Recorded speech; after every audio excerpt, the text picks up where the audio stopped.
안녕하십니까.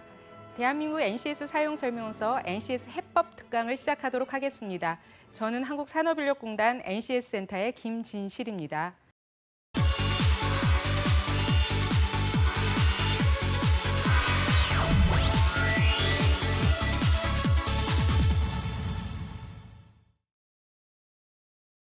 최근 들어서 직무 역량, NCS에 대한 관심이 굉장히 높아지고 있는데요. 많은 사람들이 NCS는 언제 도입되었는지 궁금해하고 계십니다. 오늘 이 시간에서는 언제 도입됐고 왜 도입되었는지에 대해서 살펴보도록 하겠습니다. 자, NCS는 언제 도입되었을까요? 1999년이죠. 우리가 지금으로부터 한 17년 전에 국무조정실에서 자격 규제 개혁 차원에서 이 직업 능력 표준에 대해서 필요성을 제시를 하였습니다. 규제라고 하는 것은 일을 하는데 이 자격을 꼭 따야만 일을 할 수 있다라고 해서 이 굉장히 막혀 있는 거죠. 규제 차원이다. 이거는 그래서 이것을 개혁을 하자라고 했습니다. 그래서 이 능력에 대한 표준을 한번 만들어 보자라고 그때 논의가 됐습니다. 그래서 많은 전문가들이 선진국을 벤치마킹을 했어요. 이제 이러한 선진 국가들의 이제 그 스탠다드를 벤치마킹을 해서 한국형으로 저희들이 도입을 했어요.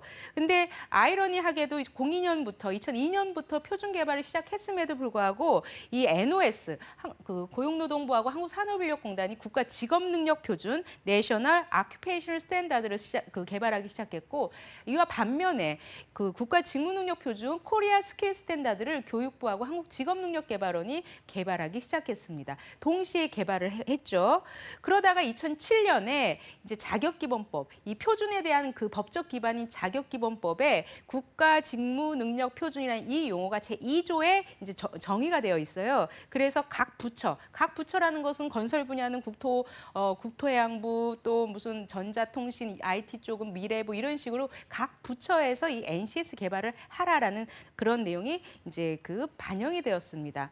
근데 이제 2009년에 각 교육부랑 직능원에서 KSS를 개발하고 고용부랑 한국산업인력공단이 NOS를 각각 개발을 하니까 이 양부처가 뭐 하냐, 이걸 일원화하라는 그런 TF 작업을 했습니다. 그때 교육부 대표, 고용부 대표, 직능원 대표, 또 공단 대표, 그리고 직영부, 당시엔 직영부였습니다. 직영부에서 추천한 전문가, 국토부에서 추천한 전문가가 이렇게 모여서 과연 어디가 개발을 하는 게 맞는지에 대한 논리를 서로 이제 논의한 적이 있었어요. 그래서 2010년도에 국가정책조정회의, 국무조정실에 있는 국가정책조정회의에서 이 스탠다드든 인력의 수요 시장에서 개발하는 게 맞다. 그래서 한국산업인력공단과 고용노동부가 NCS 그 표준에 대한 개발을 해라. 단지 용어는 KSS도 아니고 NOS도 아니고 그때서부터 NCS로 하자. 그리고 한국말은 이미 자격기본법의 2007년도에 국가직무능력 표준으로 이제 명시화됐기 때문에 한국어는 국가직무능력 표준,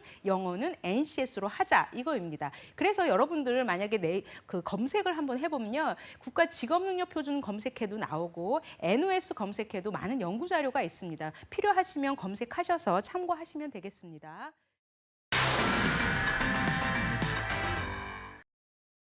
다음은 여러분들 NCS가 그러면 왜 도입되었을까 궁금해 하실 텐데요. 선진국에서는 다양한 배경이 있었어요. 낮은 교육훈련, 그다음에 자격의 신호효과도 없고, 그리고 이쪽에서 그 자격증 딴 거가 저쪽에서 인정이 안 되고, 국가 공신력도 떨어지고, 다양한 이제 배경도 있었는데요. 우리나라도 선진국의 배경도 비슷합니다만은 우리만의 이제 특성에 맞게끔 다시 이제 그 NCS를 개발하고 지금 활용하고 있습니다. 우리나라는 다른 나라에 비해서 대학 진학률이 무지하게 높아요. 근데 이 친구들이 잘 취업해가지고 일을 하면 괜찮은데요. 청년 실업률도 엄청 높습니다. 자, 대학교를 졸업해서 기업에 가면 바로 써먹지 못하고 기업에서 다시 교육을 시켜야 된다고 합니다. 그것을 평균 시간적으로 봤을 때는 19.5개월, 거의 20개월이 들고요. 그다음에 돈으로 따지면 1인당 6천만 원이 된다고 합니다. 그리고 청년층이 처음에 일자리를 찾을 때 4년제는 거의 80% 이상이 안 맞는다는 거예요. 그러니까 본인이 열심히 공부한 거하고 다르게 다시 스펙 공부를 해가지고 이제 그 취업을 하는 전공이 불일치한다고 합니다. 전문대는 78%, 전문계 고등학교는 약간 이제 68.1%라고 하는데 이게 각각 놀기 때문에 사실은 사회적 비용이 굉장히 큰 거죠. 시간적으로도 많이 이제 소모가 되는 거고요. 그 비용적으로도 이제 굉장히 허비가 되는 거죠. 근데 우리 청년들은 이런 취업 불안감, 내가 전공을 이걸 한다고 하더라도 과연 이게 어디에 써먹을지, 내가 어떻게 취업을 할지를 잘 모르는 거예요. 그래서 불안하니까 어떻게든 스펙을 쌓자. 스펙을 쌓아놓으면 어딘간 되겠지라고 하고 있습니다. 그래서 일단 자기 공부를 열심히 하고 내가 이 분야에서 전문가가 돼야겠다라고 파고드는 것보다는 일단 휴학을 하는 거예요. 스펙을 높이기 위해서. 그리고 스펙 취득 비용이 굉장히 높아지는 거죠. 그래서 사교육이 굉장히 많아지고 또 부모님은 부모님대로 이게 빚이 많아지는 거예요. 가계부채가 우리나라가 최고라고 하는데 아이들, 청년들, 자녀들 스펙 쌓게 하기 위해서 억지로 빚 내가지고 가르친다는 거죠. 이 스펙 취득 비용도 굉장히 높아지고 있는 거고요. 어찌됐든 취업 시기가 지연이 되는 거예요. 빨리 취업해서 안정돼서 나중 결혼해서 이제 아이 낳고 이게 선순환 체계가 돼야 되는데 취업을 늦게 해요. 취업을 늦게 하니 뭘 늦게 합니까? 또 결혼도 늦게 하고 결혼도 늦게 하니까 아이를 낳아봤자 1명, 2명. 저출산 고령화 맨날 해결하자 함에도 불구하고 이 고리를 해결하지 못하면 계속적으로 악순환이 된다고 하는 거죠. 그래서 최근에 요즘에 이제 캠페인 보셨는지 모르겠지만 일취월장, 일찍 취업해서 월급 받고 장가 가자. 뭐 이런 내용이 있는데요. 그러니까 굳이 스펙 쌓느라고 자기 청춘 낭비하지 말고 어떻게든 일의 세계를 빨리 취업을 해서 그 분야에서 일도 하면서 돈도 벌면서 성장할 수 있도록 하자라고 하는 것입니다. 그리고 대졸 청년 휴학 경험이 거의 뭐 반 40%가 이제 휴학을 했다는 거고요. 과잉 학력의 기회 비용이라는 것은 이것을 하지 않았으면 이제 훨씬 이득이 될 수 있다는 건데 이 대졸자들이 괜히 이거 준비하면서 본인이 허비한 그런 시간을 돈으로 계산을 하면 대졸자는 1억 2천만 원, 전문대졸은 5,300만 원이라고 합니다. 자, 이제 학벌 중심 사회. 근데 이제 여러분들이 헷갈리는 게 있어요. 학벌이라고 하는 것은 학력하고 좀 다른 부분이 있습니다. 파벌을 형성을 하는 거죠. 파벌. 자기네들이 파벌을 형성해서 능력 있는 사람을 자꾸 배제하고. 이 학벌이라는 것은 지역주의 이런 것도 다 같은 맥락이에요. 그래서 학벌이라고 하는 게 더 안 좋은 겁니다. 근데 학력은요, 그게 바로 능력으로 될 수가 있어요. 지난 첫 번째 시간에 스펙하고 능력이 같을 수도 있다고 말씀을 드렸는데요.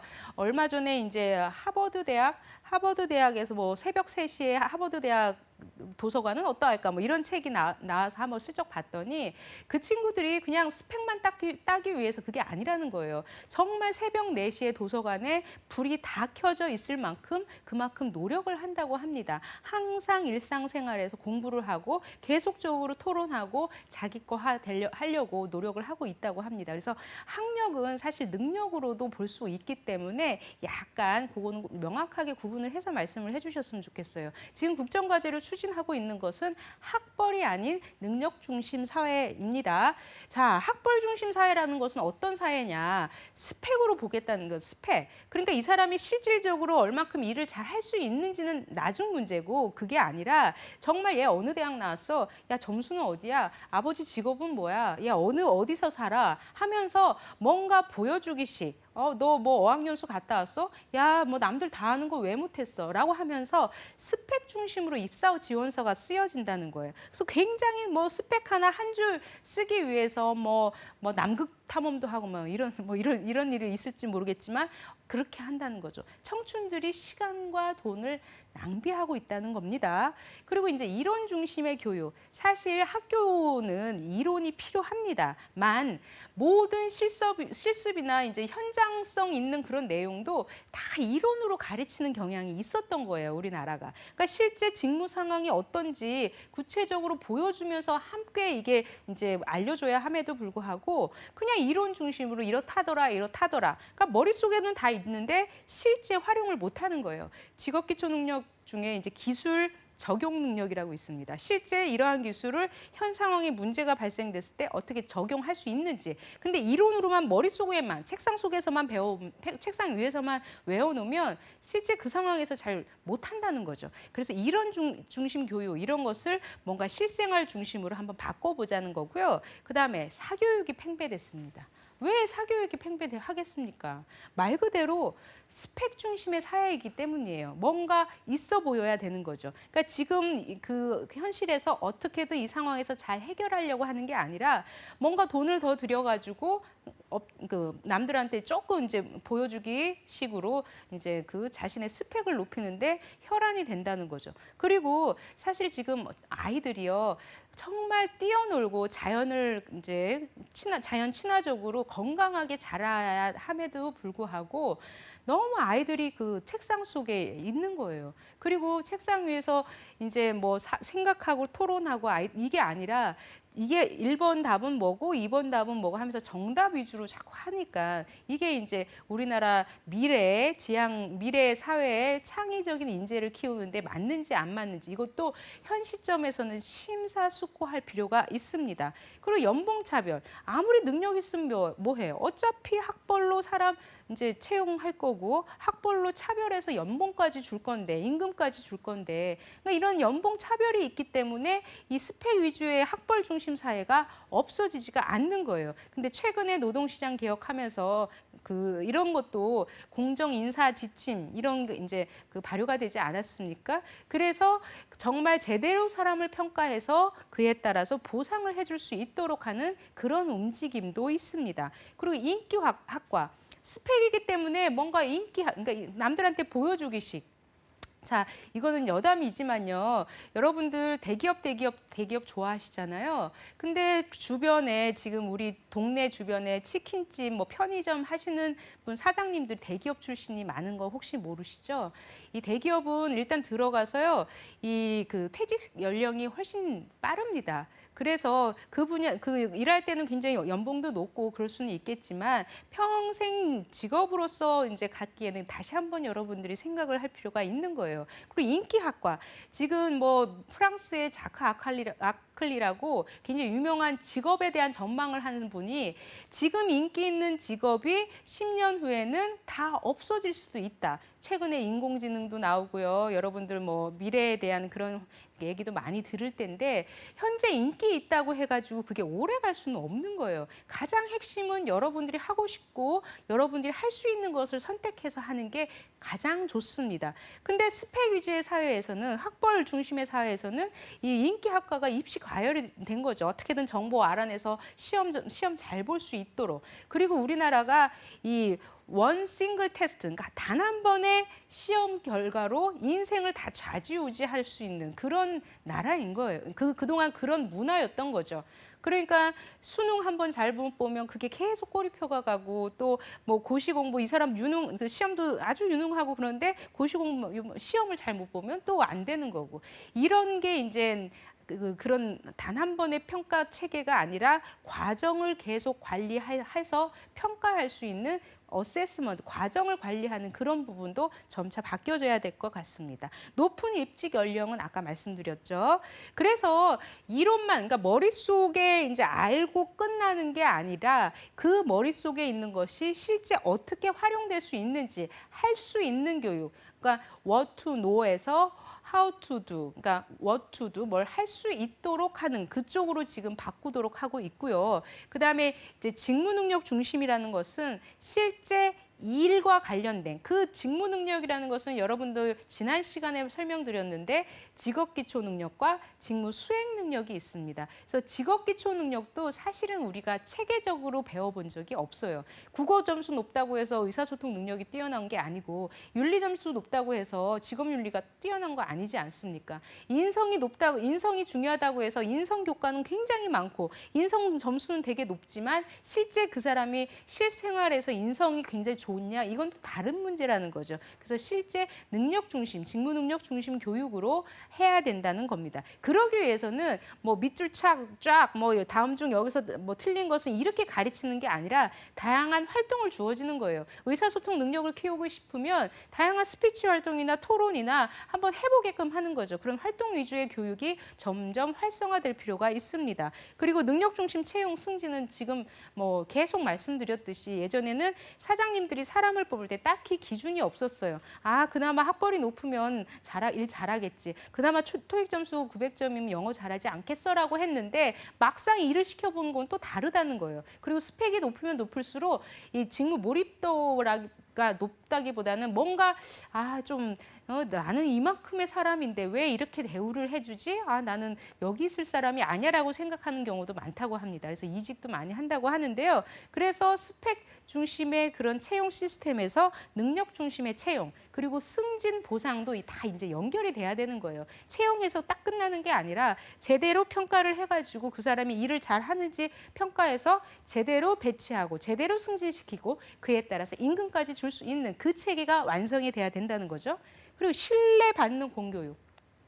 학교 가면 뭐 지난 정부에서는 공교육 정상화라고 하면서 굉장히 투자도 많이 하고 했습니다만은 아이들이 이제 지금 학벌 중심의 사회, 스펙 중심의 사회는 학교 교육보다는 뭔가 부족한 것 같아요, 애들은. 그래서 사교육, 그리고 돈 많아서 더 많은 학원을 다니면 뭔가 다른 사람보다 더 많이 가진 것 같은 그런 생각을 하고 있는 거죠. 그래서 공교육을 신뢰를 안 하는 거예요. 그래서 학교 시간엔 다 잠자고, 그리고 학원 숙제 하고, 그리고 또 학교 끝나면 학원 다니느라고 제대로 친구들하고 다양한 활동도 못하고 이러고 있습니다. 근데 앞으로는 신뢰받는 공교육으로 이제 전환할 수 있도록 하겠다는 거예요. 그럼 뭐냐면 여러분들이 이제 의사소통, 우리가 직업기초 능력이 총 10개, 34개의 하위 영역이 있는데 그중에서 자기개발 능력 한번 보시죠. 근데 우리가 학교 다닐 때 자기개발을 정말 체계적으로 배워본 적 있으셨어요? 뭐 자아인식, 경력개발을 어떻게 할지. 그러니까 근데 지금 서점에 가보면요. 자기개발책이 엄청 많습니다. 내 돈 들여가지고 2만 원, 3만 원 뭐 이런 식으로 돈 주고 사서 봐야 되는 거예요. 그런 것은 학교에서 이미 배웠어야 함에도 불구하고 이게 배워지지 않은 거죠. 그래서 앞으로는 신뢰받는 공교육이 될 수 있도록 하는 거예요. 그리고 단순한 입사 지원서, 정말 그 분야 일을 할 수 있도록 나는 어떻게 준비했고 앞으로 뭘 할 수 있고 앞으로 이걸 위해서 어떤 경험을 했다는 것을 알려주고 앞으로 하겠다는 포부, 그냥 그 일을 잘 할 수 있다는 것을 알릴 수 있도록 하는 입사 지원서로 단순화할 필요가 있습니다. 자, 이번 시간에는